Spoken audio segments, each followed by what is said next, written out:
श्री हरिदास। जय श्री राधे। मैं आशाजू और मेरे इस चैनल पे आप सभी लोगों का फिर से हार्दिक स्वागत है। तो आज जो है हेल्थ से रिलेटेड एक और बहुत ही इम्पोर्टेंट एक टॉपिक मैं लेके आ रही हूँ, जिसका नाम है एंजाइम्स। तो एंजाइम्स क्या होते हैं? तो अगर हम इसको साइंस की लैंग्वेज में देखने के लिए जाएंगे तो ये एंजाइम्स जो हैं वो हमारे शरीर में भी होते हैं। हमारा शरीर जो है वो छोटी छोटी कोशिकाओं से बना है और उनमें कुछ ना कुछ रासायनिक क्रियाएं जो हैं वो होती रहती हैं और प्रत्येक कोशिकाओं के जीवन पर्यंत में, या तो ये बोल लीजिए कि हमारे जीवन पर्यंत ये जैव रासायनिक क्रियाएं जो हैं वो चलती रहती हैं। तो ये जो जैव रासायनिक क्रियाएं होती हैं उसके लिए कुछ उत्प्रेरक चीज़ें आवश्यक होती हैं। उत्प्रेरक जो उसको प्रमोट करे, उसको आगे बढ़ाए, उसको हेल्प करें। तो वो जो उत्प्रेरक हैं, जो हेल्पर्स हैं, उसी को जो है वो एंजाइम्स बोलते हैं। तो यहाँ पे जो है वो एंजाइम्स, हम ये हमारे शरीर वाला एंजाइम्स नहीं, लेकिन हम बाहर से किस प्रकार से एंजाइम्स बनाकर और उसको किस किस तरीके से हम यूज़ कर सकते हैं ये हम देखेंगे। मेरा ये मानना है कि एक बार अगर हमने इस तरीके से एंजाइम बनाना सीख लिया तो मुझे लगता है कि इसका हम अपनी लाइफ के हर क्षेत्र में उसको यूज़ कर कर के अपनी लाइफ को हम केमिकल फ्री बना सकते हैं और हम अपनी पूरी इस अर्थ को भी कुछ विशेष सहयोग हम दे सकते हैं। यहाँ तो बात ये हो रही है कि हम पूरी अर्थ को बिगाड़ने पे तुले हैं। हम चाहकर भी जो कुछ भी करते रहते हैं उससे हमारी जो पृथ्वी माता है, उसको, हमारे जल का जो स्रोत है उसको हम और ज़्यादा पॉल्यूटेट करते रहते हैं। यहाँ पे इस एंजाइम्स की मदद से हम उनको बल्कि हेल्प कर देंगे, उनको सहायक हो जाएंगे। तो किस तरीके से ये मैं आपको विस्तार से समझाऊंगी। तो देखिए, एक हैं वैद्य डॉक्टर राजेश कपूर, वैद्य हैं और डॉक्टर की डिग्री नहीं इनके पास, ये वैद्य हैं और इनके जो हैं वो बहुत सारे वीडियोस जो हैं वो आपको मिल जाएंगे। वैद्य राजेश कपूर डालने से ही आपको सब कुछ मिल जाएगा। तो उनका एक ख़ास वीडियो, इसको पहले भी मैं एक बार देख चुकी हूँ, लेकिन जो ये 90 डेज़ की जो प्रोसेस है एंजाइम बनाने की, तो वो लगता है कि भाई एक तो मेरा तो कोई ठिकाना होता नहीं। मैं आज वृंदावन में हूँ तो नेक्स्ट वीक में ही मैं कहीं ना कहीं डोलती रहती हूँ। तो बस भगवान ने, ठाकुर जी ने सेवा ही ऐसी दी है कि मेरा कुछ भी निश्चिंत नहीं होता है। तो इस वजह से वो 90 डे का जो ये हिसाब किताब है वो थोड़ा मेरे लिए मुश्किल हो जाता है।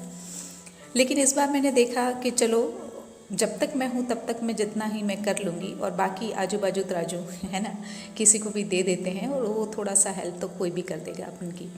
तो यहाँ पे एंजाइम्स जो हैं वो कैसे बनाने, ये इसको हम पहले समझ लें। तो उसमें होता है 3 चीज़ें उसमें यूज़ होती हैं। एक कुछ मीठा, और कुछ मीठे में शक्कर यूज़ हो सकती है, गुड़ यूज़ हो सकता है, शहद यूज़ हो सकता है, कुछ भी, तीनों में से कुछ भी ले सकते हैं। फिर दूसरी चीज़ होती है कोई भी वनस्पति पदार्थ, जैसे कि उसके फल हो गए, छिलके हो गए, टहनियाँ हो गई, सब्जी होंगे, पत्ते होंगे, कुछ भी हम ले सकते हैं। और तीसरी चीज़ है वो पानी। अब ये तीनों चीज़ का जो अनुपात है वो 1:3:7 है। यानी कि अगर हमने यहाँ पे 700 ग्राम हनी लिया है, यानी कि 700 ml जो है वो हनी ले रहे हैं, हम शहद ले रहे हैं, तो उसका हमको 3 गुना यानी कि 2100 ग्राम जो है वो हमको छिलके वगैरह लेना है और उस हनी का 10 गुना यानी कि 7 लीटर जो है हम पानी लेंगे। अब इसको करना क्या है? तो इन सब चीज़ों को हम एक बोतल में रखेंगे। यहाँ पे हम अगर प्लास्टिक बोतल का भी यूज़ करेंगे तो भी ये एंजाइम अपने आप में इतने अच्छे हैं कि वो उस प्लास्टिक बोतल का विष भी समाप्त कर देते हैं। आगे तो मैं आपको दिखाती जाऊँगी कि ये कैसे कैसे विष को समाप्त करते हैं। तो यहाँ पे जो है ये बोतल जो है वो इस प्रकार की हम लेंगे, जैसे कि हमारी बिस्लेरी बोतल जो 20 लीटर की आती हैं, तो उस बोतल जो है उसमें एक्चुअली एक ऐसा ढक्कन होता है कि जो उसको उखाड़ के हम फेंक देते हैं, लेकिन ऐसा नहीं चाहिए होगा। इस बोतल का जो ढक्कन है वो भी जैसे ऐसे ही गोल गोल घुमा के बंद करने वाला होना चाहिए, ऐसे उठा के फेंक देने वाला नहीं चलेगा। ये खास करके हमको ध्यान रखना है। और ये जब बनाएंगे उसको भी हमको धूप और तेज़ रोशनी में नहीं रखना है, इसको हम छाँव में ही रखेंगे और रूम टेम्परेचर में ही रखेंगे। तो जब हमने इसको डाल दिया फिर हमको ढक्कन जो है वो लगाना है।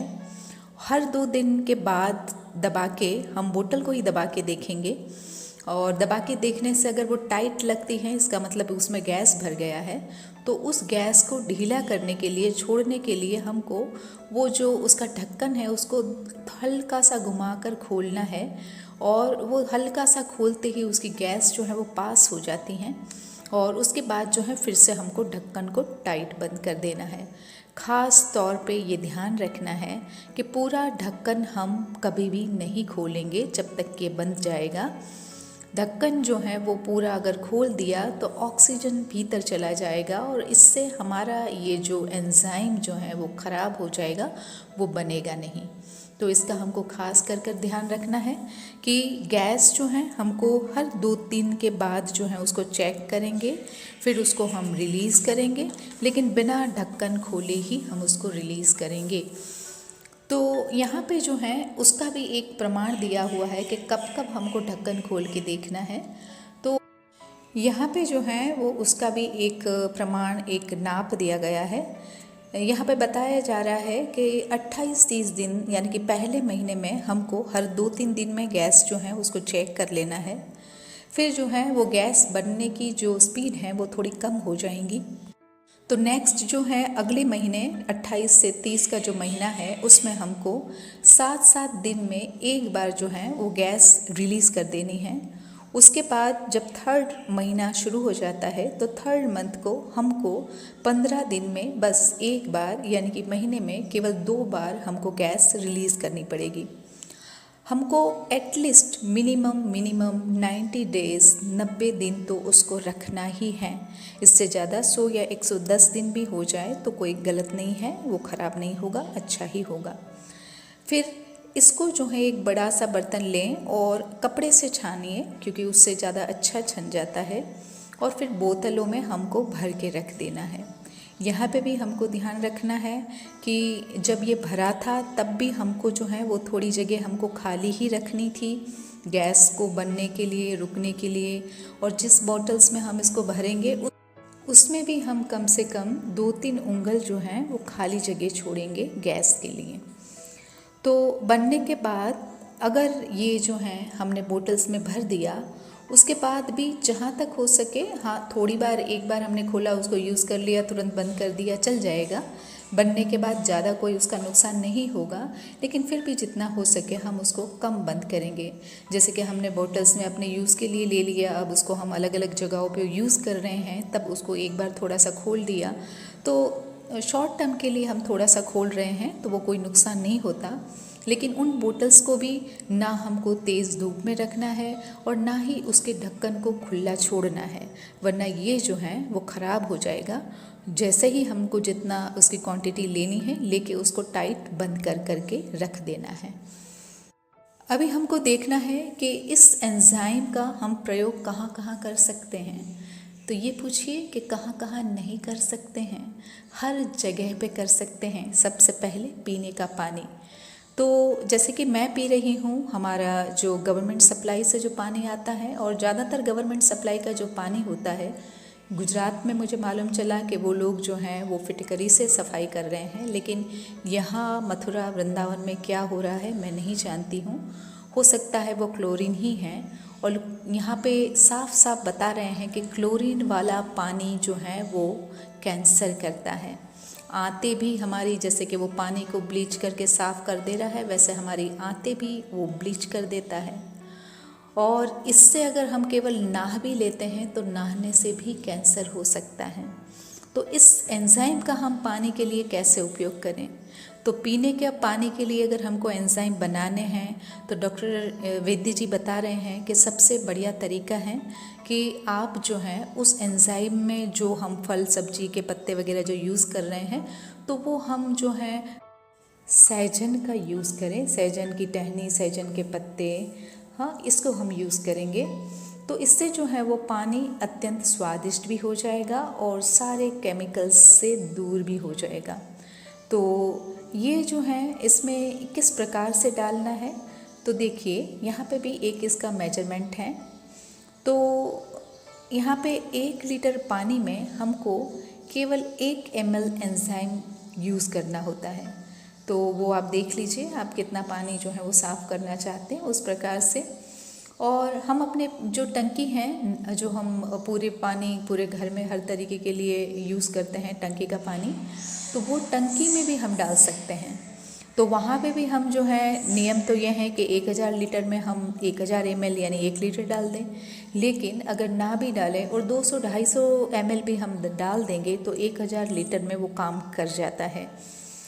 ये भी मुझे थोड़ा सा मतलब बोलने के लिए ठीक है, लेकिन करने के लिए प्रैक्टिकल नहीं है। और मेनली जब यहाँ पे हम अगर रेंटल फ्लोर है हमारे और यहाँ पे एक साथ कितने ही लोग रह रहे हैं, कितना पानी यूज़ हो रहा है, तो थोड़ा प्रैक्टिकल नहीं है। लेकिन आप लोग देख लीजिए अगर आपके लिए क्या पॉसिबल है यहाँ पे। नेक्स्ट जो इसका यूज़ है वो है चर्म रोग के लिए। तो देखिए इनका अगर वीडियो मैंने शेयर किया है, आज भी मेरी जो है वो अपडेट्स में है, तो व्हाट्सएप में भी है, फेसबुक में, हर जगह पे हैं। तो देखिए उसमें बता रहे हैं कि उनके हर विषय पे एक्सपीरियंस हैं, उसके साथ ही वो कुछ भी बता रहे हैं।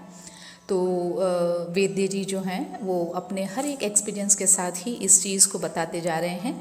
तो वहाँ पे उन्होंने बहुत सारी स्किन्स प्रॉब्लम उनकी वाइफ के लिए भी बताया कि उनको जो है वो खारिश हो रही थी, लाल लाल दाने निकल गए, तो 2-4 दिन परेशान रही और फिर वो डायरेक्ट इस जो एंजाइम बना हुआ था उसको स्किन पे लगाई और 3-4 दिन में, 1 सप्ताह में ही जो है वो उनका जो है वो बिल्कुल पूरी तरीके से ठीक हो गया। फिर फंगल इन्फेक्शंस जो हैं वो भी ठीक हो जाता है और वो भी 10-10 साल पुराना भी फंगल इन्फेक्शन इससे सही हुआ है। और तो और सोरियासिस में भी जिसका कोई इलाज नहीं है उसमें भी डायरेक्ट एंजाइम लगा देने से भी उसमें भी जो है वो आराम हो गया। एक उनके कोई जानकार हैं, उन्होंने जो है वो नीम का एंजाइम बनाया और सोरियासिस उनको हो गया था, उसमें जो है उन्होंने लगाया और देखा कि कुछ ही महीनों में जो है वो एंजाइम लगाने मात्र से ही सोरियासिस जो है वो बिल्कुल ठीक हो गया। तो ये चीज़ है बहुत ही ज़्यादा, मैं तो कहूँगी कि ये पावरफुल चीज़ है। उसके बाद जो है बालों के लिए, ऑब्वियसली आजकल हम जो भी देख रहे हैं तो हमको वो पता नहीं वो आदिवासी वाला तेल जो है वो बार बार सबको दिखता रहता है, हाँ बड़ा जो है वो वायरल हो रहा है। तो वो आदिवासी तेल का अगर प्राइस मैंने देखा तो भाई बड़ा महंगा रे बाबा, ये तो कुछ क्या पता था 250 ml करीबन 500 रुपये का या उससे भी ज़्यादा कुछ है समथिंग। तो मैंने कहा भाई छोड़ो भाई, तुम्हारा इससे अच्छा तो जो मैं अरीठा आंवला शिका का यूज़ कर रही हूँ यही बेस्ट है। और ये जो है ये हमारा अगर हमने एंजाइम बना लिया तो वो तो चाहे बाल झड़ रहे हैं, बालों में डैंड्रफ है या बाल टूट रहे हैं, गिर रहे हैं और रूखे हो रहे हैं, बेजान हो रहे हैं, तो इन सारी समस्याओं का एक हल है, वो है एंजाइम्स। तो एंजाइम्स जो हैं उसको हमको अपना जो भी शैम्पू साबन है उसमें हम डाल सकते हैं, लेकिन वो तो कह रहे कि ऐसा भी मत करो, थोड़ा सा पानी लो उसमें एंजाइम डाल दो थोड़ा सा और उसको सीधा सर पे लगा के धो दो, एकदम बढ़िया हो जाएगा। और उसके लिए भी इनके बहुत सारे खुद के एक्सपेरिमेंट हैं और सब लोगों ने बताया भी है कितने बढ़िया लाजवाब इनके जो है वो एक्सपीरियंसेस हैं। तो यहाँ पे जो है मतलब बालों की हर समस्या के लिए एंजाइम इज़ द बेस्ट। आगे जो है कपड़े धोने में, तो देखिए ये ख़ास चीज़ हम नहीं देखते हैं, नहीं सोचते हैं, पर बिल्कुल सोचने समझने वाली चीज़ है कि जैसे ही हम डिटर्जेंट पाउडर से, लिक्विड से अपने कपड़े धोते हैं, आप देखिए आजकल मशीन से, लेकिन जितना भी हम पानी से भी, साफ़ पानी से खुद ही धो लें, कितने ही पानी में हम खंगाल लें उसको, लेकिन फिर भी जो हैं उसके कुछ ना कुछ पार्टिकल्स जो हैं जो उसमें SLS वगैरह हैं वो कपड़े में रह जाता है। और वो सूखने के बाद जब हम उस कपड़े को पहनते हैं तो हमारे जो पोर्स हैं, हमारे सेल्स जो हमारे रोम छिद्र हैं उसमें जो है वो जाता ही जाता है। हम उसके कारण भी बीमार होते हैं लेकिन हमको किसी को पता नहीं चलता है। तो हमको क्या करना है, हमको सिंपली जब हम अपना वॉशिंग मशीन लगाएं तो उसमें हर बार 25-30 ml एंजाइम डाल देंगे। तो जो भी डिटर्जेंट हम यूज़ कर रहे हैं, लिक्विड हम यूज़ कर रहे हैं, उसका जो विष है वो ख़त्म कर देगा। लेकिन इसमें मैं यही कहूँगी कि डॉक्टर साहब से थोड़ा सा, वैद्य जी से थोड़ा अलग मैं बताऊँगी कि इस बार मैंने जो एक ऑर्डर किया है तो वो जो है वो इको फ्रेंडली है। ऐसा कुछ लिक्विड है, वो लिक्विड डिश के लिए भी है, वो लिक्विड जो है वो पोछे के लिए भी है, और वो लिक्विड जो है वो कपड़ों के लिए भी है।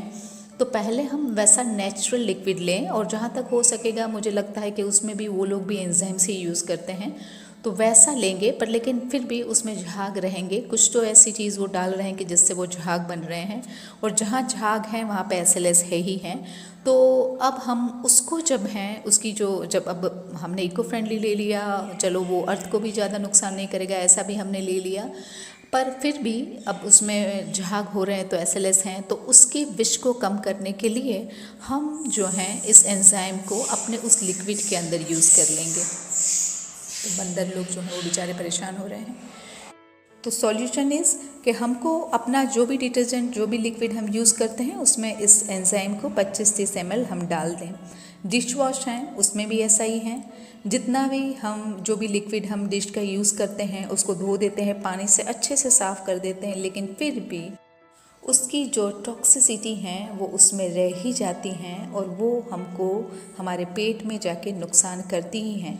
तो हमको उस डिश वॉश लिक्विड के अंदर भी जो है वो अपना ये बनाया हुआ एंजाइम डाल सकते हैं, और इससे उसका जो विष है उसको ख़त्म कर सकते हैं। और सबसे बेहतरीन चीज़ जो डेली हम अपनी सब्जियों में, फल में जो हैं वो इतने सारे भर भर के जो केमिकल्स का जो छिड़काव होते रहते हैं और वो अपने पेट में डालते रहते हैं, तो उसका भी यही हल है एंजाइम। फल या सब्जी उसमें जो स्प्रे हुए हुए जो केमिकल्स हैं उससे बचने के लिए 1 लीटर में हम 3 ml जो हैं, यहाँ पे हमको 3 ml डालना है, बाकी हर जगह हम जो है वो 1 ml बताते हैं। तो ये वॉश ही करना है, इसलिए इसमें 3 ml एंजाइम डालना है। उसको डालकर उस पानी में घोलकर और उसमें जो है वो हमको सब्जी डाल देनी है। पत्ते वाली सब्जी है तो केवल 1 घंटे तक उसमें सॉक कीजिए, और अन्य कोई सब्जी है तो उसको 3-4 घंटे तक भी डुबो के सॉक करके रख सकते हैं। तो सब्जियों की इससे जो है वो सेल्फ लाइफ भी बढ़ जाती है, ये भी एक बहुत बड़ा अजूबा है। तो यहाँ पे जो है वो लोग वाग जो हैं वो अपनी सब्जियों को फ्रेश रखने के लिए फ्रीज़ में रखते हैं, और वहाँ से जहाँ से हम सब्जियाँ लेके आते हैं तो वो लोग भी कुछ ऐसे केमिकल स्प्रे करते हैं कि जिससे वो और ज़्यादा लॉन्ग लास्टिंग हो। तो ये ना करते हुए केवल एंजाइम के पानी में इसको भिगो दें, तभी भी हमारी सब्जी सड़ी गली भी जो है वो ठीक हो जाती हैं, और सब्जी की जो सेल्फ लाइफ है वो बढ़ जाती है। ये तो बहुत ही बड़ा फ़ायदा है। यहाँ पे इसके एक्सेप्शन है, उसको एक्सेप्शन तो नहीं कहूँगी मैं, उसका भी हल है, जैसे कि केला हो गया, आंवला हो गया, सेब हो गया। तो ये क्या करता है कि ये लोग जो है वो पानी वगैरह को एब्सॉर्ब नहीं कर पाते हैं, तो इसलिए उसमें जो है उसमें से जो उसका अंदर का विष है उसको निकालना है। तो क्या करेंगे, तो एक नीडल लेंगे, एक सुई लेंगे, और उससे उसमें 9-10 जो हैं वो छोटे छोटे छेद अलग अलग जगहों पे कर लेंगे। फिर उसको जो है हम पानी में डाल देंगे। तो वैद्य जी का तो कहना है कि इस तरीके से उन्होंने केले भी डाले, और इस तरीके से जो सेब भी डाले, तो उनका जो केमिकल्स हट जाने के बाद उनकी जो मिठास है वो बढ़ जाती है। तो ये भी बहुत ही मतलब अपने डेली रूटीन में हम इसको इस्तेमाल करना, मुझे तो लगता है कि परम आवश्यक है, हमको करना ही चाहिए। फिर आ गया पोछा। तो हम जो फ़िनाइल यूज़ करते हैं, आपको पता ही नहीं, वो फ़िनाइल मैं तो करती नहीं अपने घर पे फ़िनाइल यूज़, काफ़ी समय से मैंने बंद कर रखा है। मैं अगर यूज़ करूँगी तो थोड़ा सा, जैसे अभी लग रहा है कि बहुत ज़्यादा ऐसा मच रहा है, चिपचिपा, या कोई स्मेल अच्छी नहीं आ रही है, तो हल्का सा डिटर्जेंट, बहुत हल्का डिटर्जेंट पाउडर डाल देती हूँ मैं अपना पर्सनल यूज़ बता रही हूँ। और नहीं तो मैं खाली नमक के अलावा उसमें कुछ नहीं डालती हूँ। नमक, खड़ा नमक और सादा नमक दोनों मिक्स किया हुआ होता है मेरा, और उसी को डालती हूँ। तो फ़िनाइल जो है, फ़िनाइल का पोछा ही जो है वो नेगेटिव एनर्जी पैदा करता है, जो हमको पता ही नहीं होता, और इसी के कारण अवसाद, डिप्रेशन, और जो है हमको जैसे अच्छा नहीं लगना, हाँ, ऐसा सब फीलिंग आती हैं। तो ये क्यों? क्योंकि वो उस नेगेटिव एनर्जी वाले फर्श पर हम चलते हैं इसके कारण, और हमारे शरीर में जो है वो कुछ रोग भी इससे पैदा होते हैं। तो फिनाइल की जगह हमको पोछे के पानी में इस एंजाइम को यूज़ करना है। फिनाइल को बिल्कुल टाटा बाय बाय कर दीजिए, और इससे क्या होगा कि पॉजिटिव एनर्जी का फ्लो हमारे घर में आएगा, और इससे जो कीड़े मकोड़े हैं वो भी धीरे धीरे ख़त्म हो जाएंगे, और मच्छर मक्खियाँ भी जो हैं वो कम होने लग जाएंगी। तो ये भी बहुत लाजवाब इसका यूज़ है। आगे है सेप्टिक टैंक। तो देखिए, ये भी हम बहुत महत्वपूर्ण है, लेकिन कभी इसका ध्यान नहीं देते हैं। ओवरफ्लो हो रही हैं और बाहर पानी निकल रहा है, और लोगों को आसपास पड़ोसियों को भी समस्या कर दे रहे हैं, इतनी बदबू हो जा रही है। क्यों हो जा रही है ये हम नहीं देख रहे हैं, क्यों जल्दी ओवरफ्लो हो रही है हम नहीं देख रहे हैं क्यों? देखिए, पहले तो जो हम तेज़ाब और जैसे वो क्या हार्पिक फार्पिक फलाना ढिकना जो भी ऐसे जो केमिकल्स युक्त जितने भी जो हैं वो प्रोडक्ट हैं जिससे हम टॉयलेट साफ़ कर रहे हैं, उसकी वजह से जो एक हमारे टॉयलेट के भीतर उस जितना भी हमारा वेस्टेज है उसको भी डाइजेस्ट करने के लिए कुछ बैक्टीरियाज होते हैं, वो सारे केमिकल्स उस बैक्टीरियाज को ही ख़त्म कर देते हैं। तो हमारा जो वेस्टेज है वो कभी भी जो है वो पानी बन के ज़मीन के साथ कभी मिक्स नहीं हो पाता है, और वो जो है वैसा का वैसा पड़ा रहता है। इसलिए बार बार टंकी जो है वो ओवरफ्लो हो जाती है, सेप्टिक टैंक। तो इसलिए जब हम कुछ ऐसी चीज़ दें कि जिससे इस बैक्टीरिया की संख्या बढ़ जाए और इसका नुकसान ना हो, तो उसकी वजह से फिर वो जो हमारा जो वेस्टेज हैं वो प्रॉपर तरीके से उसकी प्रोसेस हो जाती हैं, और वो वेस्टेज जो है उसका प्रॉपर तरीके से उपयोग हो जाता है।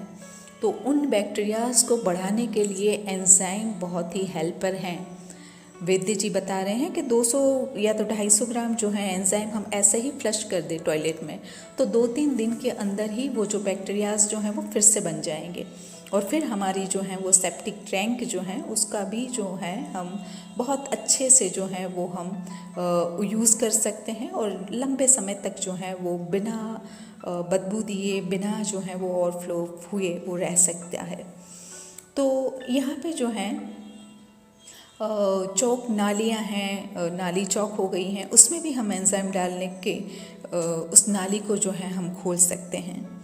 और एक और उसका बढ़िया सा जो है मैं एक बेनिफिट कहूँगी वो है कृषि में, यानी कि हमारी खेतियों में हमको कैसी भी ज़मीन बंजर हो गई हैं, इतने केमिकल्स डाल डाल के अब उसमें कोई पत्ते ही नहीं बन रहे हैं कि कोई फूल ही नहीं उग रहे हैं, तो उन ज़मीन में भी इन्होंने एंजाइम्स जो हैं उसका छिड़काव करके देखा है, तो वहाँ पे भी जो हैं उन बंजर ज़मीन में भी जो है वो बहुत बढ़िया से फलने फूलने लगने वाले पेड़ पौधे लग गए। तो ये भी बहुत बेहतरीन यूज़ है अपने आप में। तो यहाँ पे 10-10 दिन के बाद जो है एक स्प्रे करना होता है, और ये खाली स्प्रे करने मात्र से भी जो पिछले जितनी भी बार हमने ज़मीन में और या तो हो सकता है कि फसल लग गई है उसमें भी हमने छिड़काव कर रखा है केमिकल्स का, और उसकी वजह से भी वो कुछ बढ़िया से जो है वो उत्पाद नहीं बन रहा है हमारा, तो उसमें भी उन जो फसल उगी हुई है उसमें भी अगर हम एंजाइम का छिड़काव कर दें तो फिर वो फसल जो है वो पहले से भी ज़्यादा जो है वो प्रोडक्टिव, ज़्यादा जो है वो उत्पाद देने वाली बन जाती हैं। और ऐसा जो है वो बस खाली 3 बार करना होता है। 1 लीटर पानी में 1 ml जो है, अधिक से अधिक 2 ml। देखिए इसमें जो है वो एंजाइम की अगर हमने उसकी मात्रा बढ़ा दी तो फसल जो है वो ख़राब भी हो सकती हैं, इसलिए इस जो रेशियो है उसको हमेशा ध्यान रखना है। तो 1 लीटर में 1 या मैक्सिमम 2 ml ही हमको जो है वो एंजाइम डालने हैं, और पूरे खेत पे या तो फसल पे हम छिड़काव कर सकते हैं। और इसके लिए जो है मैं तो यही कहूँगी कि ज़्यादा जो हमको जानकारी है वो इन्हीं से मिलेगी। मैंने तो जितना बस ख़ास करके हम लोगों के लिए आवश्यक है उतना ही मैंने इसमें इंक्लूड किया है। बाकी जो लोग फार्मर्स हैं उनको जो है वो डायरेक्ट वैद्य जी से ही कांटेक्ट कर सके, या तो उनके यूट्यूब के माध्यम से उनको जो है वो आगे बढ़ना चाहिए। तो देखिए ये जितनी भी मैंने आपको डिटेल्स बताई हैं वो सारी ये जो डॉक्टर राजेश कपूर जी हैं, वैद्य जी जो राजेश कपूर जी हैं, उन्हीं के माध्यम से, उन्हीं के द्वारा बताई दी गई हुई इन्फॉर्मेशन को मैं खाली फॉरवर्ड कर रही हूँ।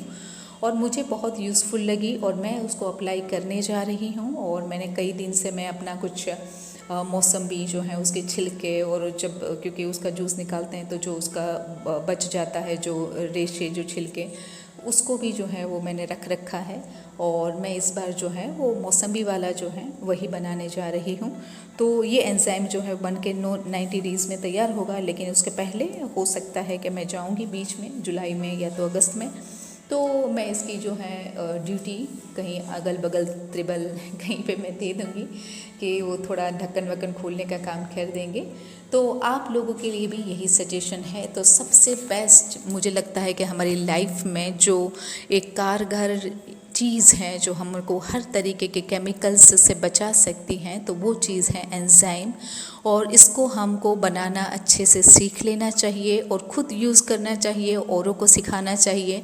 जितना हम खुद करेंगे उतना खुद भी केमिकल फ्री लाइफ जी सकेंगे। साथ ही साथ हम अपनी पृथ्वी माता को, हम अपने जल को, पानी को, सबको जो है हम हेल्पिंग हो सकेंगे।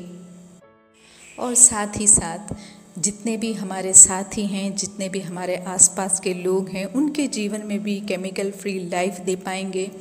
और इससे जो है जितनी ज़्यादा मात्रा में हम इसको यूज़ करेंगे उतनी ही ज़्यादा मात्रा में हम अपनी माता धरती को, जल देव को जो हैं, वरुण देवता हैं, उनको भी हम जो है वो किसी ना किसी प्रकार से सहयोगी बन पाएंगे और उनके शुभ आशीष हम ले पाएंगे। और जिससे करके हम हेल्दी लाइफ जिएंगे और उसके साथ साथ अपने लक्ष्य की ओर, हमारी प्यारी प्यारी प्यारी जू की सेवा की ओर खूब आगे बढ़ेंगे। तो आप सबको यही शुभकामनाएं कि हम सब जो हैं वो मिल के जल्दी से जल्दी अपने लक्ष्य तक पहुँचें और हेल्दी वेल्दी होते हुए पहुँचें। तो ऑल द वेरी बेस्ट। और इसी के साथ इस श्रृंखला को हम आगे बढ़ाएंगे। समय समय पर जो भी होगा मैं बताती चली जाऊंगी। फ़िलहाल इतना ही। तो मिलेंगे फिर आगे किसी और एक नए विषय के साथ। तब तक के लिए thank you so much. Shri Haridas. जय श्री राधे।